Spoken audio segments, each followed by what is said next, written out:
दोस्तों, पीसीएस गुरुजी में आपका स्वागत है। दोस्तों, आज 27, 28, 29 का करंट अफेयर्स हम लेकर आए हैं। 3 दिन का एक साथ करंट अफेयर्स लेकर आए। कुछ 2-3 दिन से मैं बिजी था, इस कारण से करंट अफेयर्स नहीं बना पाया। स्टार्ट करने से पहले दोस्तों, यूपी पीसीएस के लिए अगर आप तैयारी कर रहे हो और बिल्कुल कुछ जानकारी नहीं है, कोई ऐसा माहौल भी नहीं जहाँ पे आपकी तैयारी हो सके, तो यूपी पीसीएस 2021 की आप तैयारी हमारे ऑनलाइन कोर्स से कर सकते हैं, जिसमें आपको प्री और मेंस दोनों की तैयारी कराई जाएगी। वीडियोस, पीडीएफ टेस्ट के माध्यम से आपको लेक्चर दिए जाएंगे, साथ में वीडियो कॉन्फ्रेंसिंग टेस्ट के माध्यम से आपको चीज़ याद कराई जाएंगी।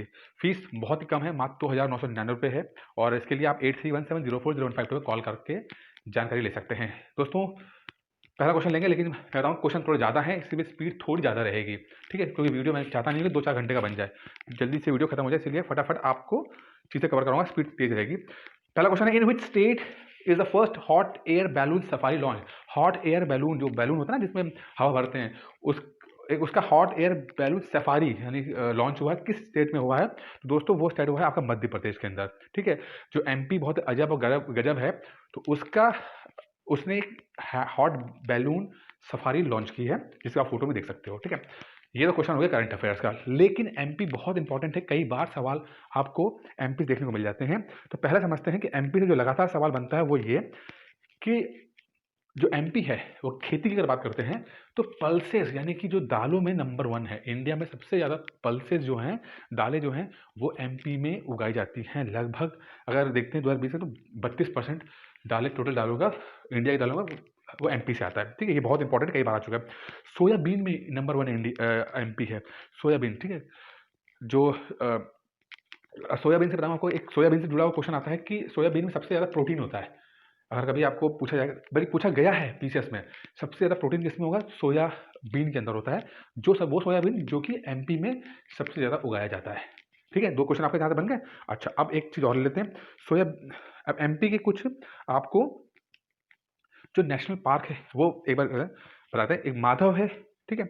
माधव है, पन्ना है, संजय है, बांधवगढ़ है, कान्हा है, पंच है, सतपुड़ा है, और ये विनिहार है, ठीक है? तो ये आपके 4-5 ये नेशनल पार्क हैं, याद रख लीजिएगा। मैंने सब कुछ कवर करने की कोशिश की है, ज़्यादा नहीं इसको मैं लटकाऊंगा, फर्क पड़ लीजिएगा। और इंडिया अगर किसी चीज़ में एक्सपोर्टर है, एक्सपोर्ट करता है, विदेशों में भेजता है, तो इंडिया नंबर 1 किसमें है?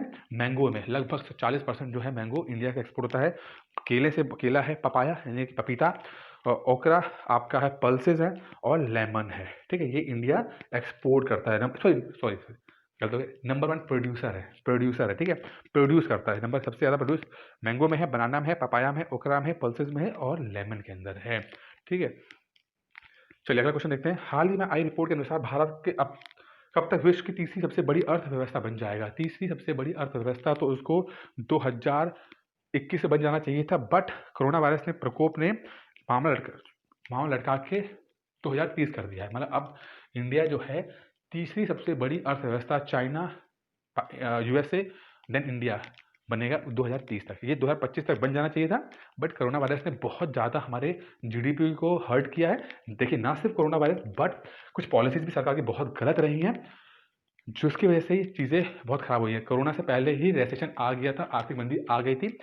और ये बात जानना इसलिए ज़रूरी है कि भैया आप अपने जीएस 2 और जीएस 3 में इन बात का मेंशन करोगे, जो आपका मेंस का सवाल होगा। भाई पीसीएस का मैं करंट अफेयर्स बनाता हूँ, मैं कोई बैंक का या एसएससी का करंट अफेयर्स नहीं है, इसलिए मैं ये बातें बता रहा हूँ कि सरकार की कुछ पॉलिसीज़ बहुत ख़राब रही हैं। मैं एक एग्जांपल देता हूँ जो आपके एग्जाम्स में आ सकता है, मेंस में, वो ये कि इंडिया ने जो आरसीईपी में जो होता है, रीजनल कोऑपरेशन, जो इकोनॉमिक पार्टनरशिप थी, जो जिसमें चाइना और आशियन कंट्रीज थी, उसमें इंडिया बाहर आ गया।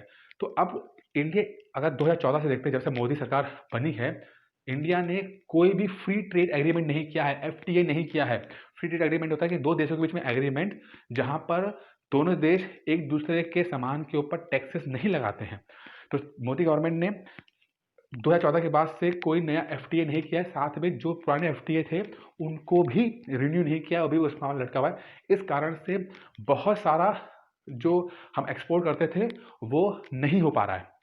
मोदी गवर्नमेंट का एक पॉलिसी ये है कि वो सोचती है कि आत्मनिर्भर भारत बनाने का है, यानी कि इंडिया में हम बनाए चीज़ों को लेकर, और अगर विदेश के सस्ता सामान इंडिया में अगर आएगा तो इंडिया की जो इंडस्ट्रीज है उसको प्रॉब्लम आएगी। मैं कुछ पॉइंट्स बता रहा हूँ आपको, लगातार अपने पॉइंट्स को फेवर में या एंटी फेवर में आपको करना पड़ेगा। देखिए, अगर सस्ता सामान के विदेशों से आता है लेकिन उसकी क्वालिटी अच्छी है, तो वो तो वैल्यू फॉर द मनी होता है, कंज़्यूमर के लिए बहुत अच्छा होता है। लेकिन अगर मान लीजिए कि विदेशों से कोई सामान आता है, जो अच्छी क्वालिटी का है, जिसको लोग परचेज़ करते हैं, अगर वो आना बंद हो जाए, लेकिन उसकी डिमांड है, तो उसकी जगह पर इंडिया की क्वालिटी का सब क्वालिटी का जो जो उस लेवल की क्वालिटी नहीं होगी, वो सामान बनना शुरू हो जाएगा, जिसकी क्वालिटी अच्छी नहीं होगी। और चूँकि नया माल आ नहीं रहा है, तो जो पुराना माल होगा वो महँगा बिकना शुरू हो जाएगा। तो एक तो कंज़्यूमर को महँगा प्रोडक्ट खरीदना पड़ जाएगा और दूसरा ऐसी खराब क्वालिटी का प्रोडक्ट खरीदना पड़ जाएगा जो जो कि मतलब कंज़्यूमर की वैल्यू फॉर द मनी नहीं है। मैं आपको एग्ज़ाम्पल देता हूँ, पर्सनल एग्ज़ाम्पल देता हूँ। मेरे लैपटॉप की स्क्रीन खराब हुई, ठीक है? और वो स्क्रीन आराम से 200 या 250 बन जाती, 2000 बन जाती, लेकिन चूँकि माल आ नहीं रहा था, तो मुझे लगभग 4500 रुपए पे करने पड़े, ठीक है? तो ये सब मैं बातें बता रहा हूँ आपको, आपके मेंस के पॉइंट ऑफ व्यू के पर्पज़ से। इस पे और डिस्कशन करेंगे, मैंने मोटा-मोटा बता दिया आपको, ठीक है? फिलहाल जो centre for the economics and business research बहुत इंपॉर्टेंट है, देखिए समझिएगा। कई बार पूछते हैं कि किस ऑर्गेनाइजेशन ने ये रिपोर्ट जारी की है। तो centre for the economics and business research ने कहा है कि इंडिया 2030 तक बन जाएगा भैया नंबर 3 पे, और जर्मनी और जापान को पीछे कर देगा, ठीक है? अभी फिलहाल इंडिया 5वें नंबर पे है, ठीक है? चलिए आगे देखते हैं। किस राज्य सरकार ने कृषि ऋण माफी योजना को मंजूरी दे दी है? फार्म लोन वेवर स्कीम कहाँ लॉन्च हुई है? फार्म लोन वेवर यानी कि कृषि में जो ऋण लेते हैं, उसकी माफी योजना जो है, वो झारखंड ने लॉन्च किया भैया। कृषि भैया देखिए, सब जो ये लोन होता है, जिसको कर्ज माफी कर दिया जाता है, ये पॉलिटिकल एजेंडा हमेशा से रहा बना रहा है, ठीक है? मैंने इस पे पिछले 1 साल पहले एक वीडियो बनाया था इसके ऊपर, और मैंने कहा था कि देखिए, लोन माफ़ी जो होती है बड़ा रिस्की मामला हो जाता है। मैं आपको फिर से आपको मेंस के पॉइंट ऑफ व्यू समझाने की कोशिश करता हूँ मैं। देखिए होता क्या है, अगर मान लीजिए कोई किसान है, किसान ने लोन, 2 किसानों ने लोन लिया, और एक किसान ने अपनी जो मंथली इंस्टॉलमेंट है वो भरना शुरू किया, दूसरा किसान नहीं भर रहा है, वो कुछ भी कारण से वो नहीं भर रहा है। अब एक नई सरकार आती है जिसने प्रॉमिस किया था इलेक्शन में कि हम किसान की कर्ज माफ़ी करेंगे। अब पार्टी सरकार बनती है और वो कर्ज माफ़ी करती है, तो इससे क्या होगा, जो किसान जो लगातार इंस्टॉलमेंट दे रहा था, वो अपने आप को ठगा महसूस करता है। वो सोचता है कि यार बताओ, इससे अच्छा तो हमारा बगल वाला किसान रहा, सही रहा, उसने पैसा भी नहीं दिया और कर्ज माफ़ी भी हो गई। अब क्या होता है, अगले बार जब वो लोन लेता है, तो वो लोन वापस करता नहीं है, ठीक है? उसको लगता है कि अब नई सरकार कोई आएगी तो कर्ज माफ़ कर देगी। इस कारण से जो लोन बैंकों से लिया गया होता है, वो लोन कभी वापस जाता नहीं है। ऐसे लोन वापस ना आने के कारण से जो एनपी होता है, नॉन परफॉर्मिंग एसेट्स, बैंकों का होता है, यानी कि वो कर्जे जो वापस नहीं आ रहे होते हैं, इंस्टॉलमेंट नहीं आ रही होती है, वो एनपी में चला जाता है, और फिर बैंक इसमें कोलैप्स हो जाते हैं, बैंक बर्बाद होना शुरू हो जाते हैं। अब या तो जो ये सरकारें कर्ज माफी बोलती हैं, तो जो बैंक होते हैं, उनको जो पैसा जो किसानों से मिलने वाला होता है, वो सरकार देती है। अब जैसे झारखंड सरकार ने बोला है कर्ज माफ़ी होगी, लेकिन कर्ज माफ़ी ठीक किसान नहीं देंगे, लेकिन बैंक को कोई तो देगा ना, तो बैंक को कौन देगा? सरकार देगी। अब सरकार अपनी बजट से पैसा निकाल के दे रही है उनको, यानी कि जो सरकार है, स्टेट सरकार है, उसके पास पैसा नहीं है। अब उसके पास एक्स्ट्रा पैसा नहीं होगा, तो ना कोई वेलफेयर स्कीम चला पाएगी, ना कुछ कंस्ट्रक्शन कर पाएगी, क्योंकि इसने पैसा जो है वो तो बैंक को दे दिया है। तो इसके बड़े साइड इफ़ेक्ट्स भी हैं, लेकिन हाँ, हमें ये भी सोचना चाहिए कि किसानों को क्या प्रॉब्लम्स हैं, किसान क्यों अपना कर्जा वापस नहीं कर पा रहा है, उसकी प्रोडक्शन तो कर रहा है, लेकिन उसके रिटर्न्स क्यों नहीं मिल पा रहे हैं। तो ये सब पे आपको ध्यान देना है। फिलहाल झारखंड सरकार ने फार्म यानी कि कृषि ऋण माफ़ किया है। अगर बात करते हैं, जो पीछे 3 जो किसान बिल बड़े बवाल कर रहे हैं, वो ये है। पहला है farmers produce trade and commerce production and facilitation act 2020, farmers empowerment and protection agreement on price assurance and farm service act 2020, essential commodities act 2020। ये मैं ऑलरेडी इन पे वीडियो बना चुका हूँ, वीडियो देख लीजिएगा। ये मैंने 3 जो किसान बिल हैं वो उसको डिस्कशन किया है यहाँ पे। Recently the 4th international folk fair festival has started in which city. एक जो कहते हैं अंतर्राष्ट्रीय लोक गीत समारोह है, वो चंडीगढ़ जगह पे ये स्टार्ट किया गया है, ठीक है? फटाफट पढ़ लीजिएगा इसको। मिस ट्रांस क्वीन इंडिया 2020 को बना। मिस ट्रांस में ट्रांसजेंडर, यानी कि अगर कहें, वो व्यक्ति जिसके अंदर स्त्री और पुरुष दोनों के सेक्सुअल गुण हैं इसके अंदर, ठीक है? ट्रांसजेंडर से कहते हैं। ट्रांसजेंडर के एम्पावरमेंट के ऊपर बहुत कुछ काम हो रहा है, और होना भी चाहिए। देखिए, वो एक ऐसे एक कम्युनिटी है जो कि बहुत ज़्यादा इग्नोर्ड है, कहीं पर भी एक्सेप्टेड नहीं है ये, ठीक है? तो इन लोगों को मेन स्ट्रीम में लाना बहुत ज़रूरी है, क्योंकि अगर ये लोग मेन स्ट्रीम में नहीं आएंगे तो एक बहुत बड़ी कम्युनिटी जो है उसका कहते हैं ह्यूमन राइट वॉल्यूशन होगा। तो इन्हीं के लिए छोटे छोटे कार्यक्रम कराए जाते हैं। तो एक ब्यूटी कॉन्टेस्ट कराया गया, इसमें मिस ट्रांस क्वीन इंडिया को चुना गया है। वो है हमारी शालिनी सोनी, शालिनी ये शालिनी है science Soni, sorry science Soni जो है वो मिस ट्रांसजेंडर हैं, ठीक है। अब ये इंडिया को रिप्रेजेंट करेंगे इंटरनेशनल लेवल पे जाके। Which state government has launched career portal for secondary and senior secondary student? दोस्तों कैरियर पोर्टल जो है वो आपके उड़ीसा सरकार ने लॉन्च किया है, ठीक है। उड़ीसा सरकार ने लॉन्च किया है career portal for the collaboration with UNICEF. UNICEF मिलकर किया सेकेंडरी और कौन सी एजुकेशन है, सीनियर सेकेंडरी एजुकेशन को मद्देनजर। हाल ही में जारी रिपोर्ट के अनुसार देश में 100 BFSI फर्मों में कौन शीर्ष पे है। 100 BFSI जो फर्में हैं उस पर टॉप किसने किया है। देखिए BFSI का पहले समझिए, banking finance services and insurance. तो जो बैंकिंग सर्विसेज होती हैं जिसमें इंश्योरेंस वगैरह होता है उसमें टॉप जो किया है वो HDFC बैंक ने किया हुआ है, ठीक है। ये बस याद कर लीजिएगा इन सबको। Which country has adopted the green business plan to become carbon free and increase green trade and investment? कौन सी कंट्री है जिसने कार्बन फ्री या कार्बन मुक्त होने और हरित व्यापार और निवेश को बढ़ावा देने के लिए हरित व्यापार योजना शुरू की। तो ग्रीन बिजनेस प्लान जो है वो जापान ने शुरू की है। जापान ने ग्रीन बिजनेस प्लान जैसे कि जिसमें कार्बन जो है एमिशन होता है, कार्बन डाइऑक्साइड निकलती है, उन सब पे कंट्रोल किया सके, यानी कि ऐसे प्लांट बनाएं जिसपे कार्बन एमिशन कम हो, ठीक है।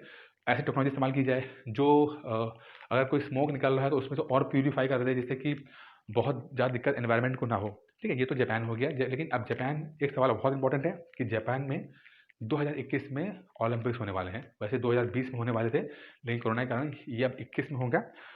ये बहुत इंपॉर्टेंट, लेकिन उससे इंपॉर्टेंट है जो एग्जाम, छोटे एग्जाम से भी आ सकता है कि भैया इसके मैस्कॉट कौन से हैं। मैस्कॉट्स होते हैं ना जो छोटे जो एक आइकन बने होते हैं। तो इस बार जापान ने मिरिएटोवा नाम का एक कहते हैं एक वे वर्ड भी नहीं है, जानवर भी नहीं है, जानवर तो नहीं है ये, एक असल में एक कैरेक्टर है, एक फिक्टिशियस कैरेक्टर है जिसका नाम है मिरातियोवा, जो इसका मतलब होता है फ्यूचर यानी कि eternity.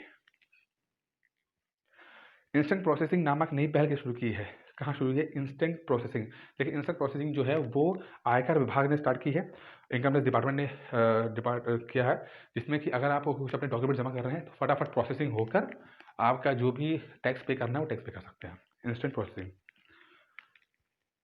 Who became the 6th state to successfully completed the ease of doing business. कौन सा जो स्टेट है ईज ऑफ डूइंग बिजनेस को सफलतापूर्वक पूरा करने वाला छठा राज्य बना है? तो दोस्तों वो है आपका राजस्थान। राजस्थान जो है वो छठा राज्य बन गया है ईज ऑफ डूइंग बिजनेस को अगर बात करते हैं।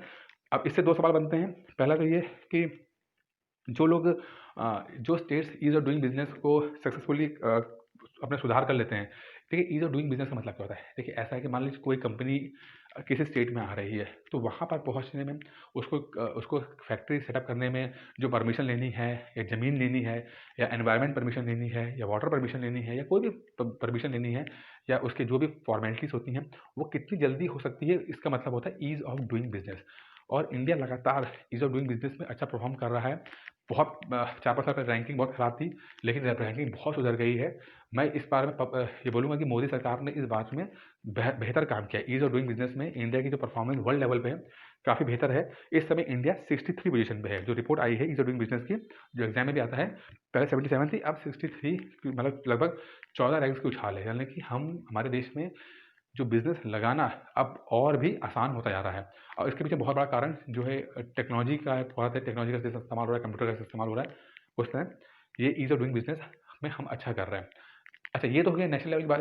अब इंटरनेशनल बात, अब नेशनल लेवल की हम बात करते हैं तो इसमें कुछ स्टेट्स अच्छा परफॉर्म कर रहे हैं जैसे कि आंध्र प्रदेश, उत्तर प्रदेश, तेलंगाना, मध्य प्रदेश, झारखंड, चंडीगढ़। ये ऐसे लोग स्टेट्स हैं जहाँ पर अच्छा परफॉर्म कर रहे हैं। ईज़ ऑफ डूइंग बिजनेस में जो सुधार करना चाहिए, जो सिस्टम बनाना चाहिए, वहाँ पे काम कर रहे हैं। अब चूँकि इनमें ईज़ ऑफ डूइंग बिजनेस सुधार हो चुका है तो जो लोन वगैरह होता है, जो बाहर से एक अतिरिक्त वित्तीय लोन होगा वो भी ले सकते हैं। किस राज्य which states cabinet has approved the freedom of religion bill 2020। देखिए मध्य प्रदेश सरकार ने एक लव जिहाद को रोकने के लिए फ्रीडम ऑफ रिलीजन बिल 2020 बनाया है। फ्रीडम ऑफ रिलीजन बिल 2020 ये अमूमन ये आपके लव जिहाद को रोकने के लिए बनाया गया है और ये मध्य प्रदेश में बनाया, इससे पहले उत्तर प्रदेश में बन चुका है। Who has launch the mobile app E Sampada? E संपदा है वो किसने लॉन्च की है? देखिए वो तो है हमारे हरदीप सिंह पुरी साहब, जो यूनियन मिनिस्टर हैं हरदीप सिंह पुरी साहब, उन्होंने ई संपदा लॉन्च की है। ये असल में इसमें जो सरकार की जो है government of India state services जो मैंने कि आपका मैनेजमेंट होगा उन जगह, जैसे कि जो सरकार के पास ज़मीनें होती हैं उनके मैनेजमेंट करने के लिए e Sampada. Which has the campaign wear a mask been organize? एक कैंपेन चला वियर अ मास्क, ये किसने लॉन्च किया था? देखिए वियर अ मास्क जो है वो लॉन्च हुआ है कहाँ लॉन्च हुआ है? देखिए वो लॉन्च हुआ है आपके हैदराबाद में wear a mask campaign launch हुआ है, क्योंकि कोरोना वायरस के चक्कर में बहुत लोगों की कैजुअलिटी हो रही है, इसलिए एक वियर अ मास्क कैंपेन आपके हैदराबाद में लॉन्च किया गया। अब चूँकि हैदराबाद का नाम आ चुका है तो ऑपरेशन पोलो का नाम आना बहुत ज़रूरी है। ऑपरेशन पोलो वो था जब 1947 देश आज़ाद हुआ तो हैदराबाद ने जुड़ने से मना कर दिया था, इंडिया में मिलने से मना कर दिया था, तो उसके खिलाफ एक पुलिस कार्रवाई की गई ऑपरेशन 1948 में, ऑपरेशन पोलो उसका नाम दिया गया। कई बार पूछा गया सवाल है। और अगर हम बात करते हैं दूसरे एग्जाम्स, मतलब एग्जाम्स में जहाँ पर सवाल पूछा जाता है हैदराबाद को लेकर, वो ज्योग्राफी का है कि ये हुसैन सागर डैम और उस्मान सागर जो झीलें हैं वो कहाँ पर हैं? तो ये दोनों झीलें आपके हैदराबाद में हैं, हुसैन सागर और उस्मान सागर। ठीक है। भारत के सबसे बड़े हॉकी स्टेडियम की स्थापना कहाँ हुई है? देखिए एक सबसे बड़ा हॉकी स्टेडियम जो है बनाया जा रहा है वो कहाँ बनाया गया है? वो उड़ीसा बनाया गया है। अमूमन उड़ीसा जो है हॉकी के लिए बहुत ही फेमस है, काफ़ी ज़्यादा लोग पसंद करते हैं वहाँ पे। तो उड़ीसा में एक बहुत बड़ा एक हॉकी स्टेडियम बनाया जाएगा, सबसे बड़ा होगा। और उड़ीसा में देखिए एक और भी बात है कि यहाँ पर यहाँ पर देखिए बात करते हैं कि अगर एक हाँ बात है कि जो रैंकिंग आई है आपकी रैंकिंग, उस रैंकिंग में इंडिया की जो हॉकी परफॉर्मेंस रही है 2020 में काफ़ी बेहतर रही है। कि लगातार कई कई सालों से अच्छा परफॉर्म कर रहे हैं और इस समय हम वर्ल्ड के चौथे नंबर पर रैंक में हैं। हम लोग काफ़ी अच्छी परफॉर्म कर रहे हैं। अगर हम बात करते हैं राउरकेला स्टील प्लांट में, देखिए क्योंकि ये भी उड़ीसा के अंदर ही है राउरकेला स्टील प्लांट, और राउरकेला स्टील प्लांट जो लगाया गया वो पहला स्टील प्लांट है इंडिया के अंदर, पहला स्टील प्लांट है इंडिया के अंदर। और इस काम में हमें जर्मनी ने हमें हेल्प की थी। ठीक है, सवाल एक बार आया भी था कि राउरकेला स्टील प्लांट टाटा का जो स्टील प्लांट है, ठीक है, ये स्टील प्लांट किस देश की हेल्प से बने, ये सवाल आ चुका है। फिलहाल यहाँ पे जो हम बात कर रहे हैं राउरकेला स्टील प्लांट, वो बनाया गया था जर्मनी की हेल्प से, क्योंकि अमेरिका ने हेल्प करने से मना कर दिया था। तो जर्मनी, यूके, रशिया ने, इन लोगों ने हमें हेल्प किया उस समय इंडस्ट्री सेटअप करने में। In which city Arya Rajendran will become the youngest mayor of the India? एक सिटी में, किस सिटी में आर्य राजेंद्रन नाम की जो महिला हैं वो यंगेस्ट मेयर बन गई हैं? कहाँ में, कहाँ पर है? तो वो है दोस्तों, वो है त्रिवेंद्रमपुरम में।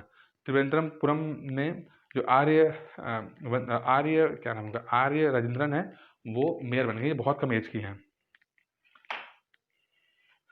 किस राज्य सरकार ने PR इनसाइट नामक मोबाइल ऐप और वेब पोर्टल लॉन्च किया है? PR इनसाइट जो वो लॉन्च किया है वो पंजाब सरकार ने किया है। ठीक है, launch mobile application and web portal called PR site to improve the delivery of the citizen centric services based upon the feedback of citizen on the government policy. देखिए जो सरकार डिलीवर करती है हमारे हम लोगों को जो पॉलिसी जो सर्विसेज होती हैं उसमें और सुधारने के लिए ये PR इनसाइट्स नाम की चीज़ लॉन्च की गई है। अटल बिहारी वाजपेयी की 18 फीट ऊंची प्रतिमा का अनावरण कहाँ किया गया? 18 फीट ऊंची प्रतिमा लगाई गई है, वो लगाई गई है शिमला में। शिमला में 18 फीट ऊंची प्रतिमा लगाई गई अटल बिहारी वाजपेयी की। अटल बिहारी वाजपेयी आप जानते ही हैं कि वो पूर्व प्रधानमंत्री रह चुके हैं। किसने क्लाउड स्टोरेज सेवा डिजी बॉक्स लॉन्च किया है? देखिए एक इंडिया में ऑलरेडी क्लाउड सर्विसेज नहीं थी, तो धीरे धीरे कंपनीज ने इस पर काम किया और डिजी बॉक्स नाम की क्लाउड जो सर्विसेज लॉन्च की है, जिसको नीति आयोग ने लॉन्च किया था। भारत की पहली लिथियम रिफाइनरी कहाँ स्थापित होगी? देखिए भारत की पहली लिथियम रिफाइनरी गुजरात में स्थापित। लिथियम जो है वो काफ़ी इंपॉर्टेंट है, आपकी बैटरी वगैरह में लिथियम बनता है, तो उसकी रिफाइनरी जो है, क्योंकि देखिए वो जो ओर है वो ओर मिलता है बनता है पेटलटाइट में LiAlSiO2 या लेपिडोलाइट। और तो ये जो आपके ओर्स हैं, उसी से आपका लिथियम बनता है और लिथियम से फिर आपका बनता है बैटरी।